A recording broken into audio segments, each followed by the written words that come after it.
Ika-46 na kabanata. Kasama natin ang Diyos. Ang Diyos ang ating kanlungan at kalakasan. Siya'y laging nakahandang sumaklolo sa oras ng kagipitan. Kaya huwag tayong matatakot kahit lumindol man, at gumuho ang mga bundok at bumagsak sa karagatan.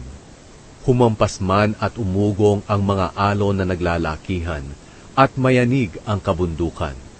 May ilog na nagbibigay ng kagalakan sa bayan ng Diyos, sa banal na tahanan ng kataas-taasang Diyos. Ang Diyos ay nakatira sa lungsod na ito, kaya hindi ito magigiba. Ito'y kanyang ipagtatanggol sa kinaumagahan. Nagkakagulo ang mga bansa. Bumabagsak ang mga kaharian. Sa sigaw ng Diyos, ang mga tao sa mundo ay parang matutunaw sa takot. Kasama natin ang Panginoon ng hukbo ng kalangitan. Ang Diyos ni Jacob, ang ating kanlungan. Halika, tingnan mo ang mga kahanga-hangang bagay na ginagawa ng Panginoon sa mundo. Kaniyang pinatitigil ang mga digmaan sa lahat ng sulok ng mundo. Binabali niya ang mga sibat, pinuputol ang mga panat, at sinusunog ang mga kalasag.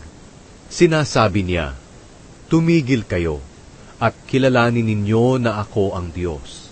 Ako'y pararangalan sa mga bansa. Ako'y papupurihan sa buong mundo." Kasama natin ang Panginoong makapangyarihan, ang Diyos ni Jacob, ang ating kanlungan.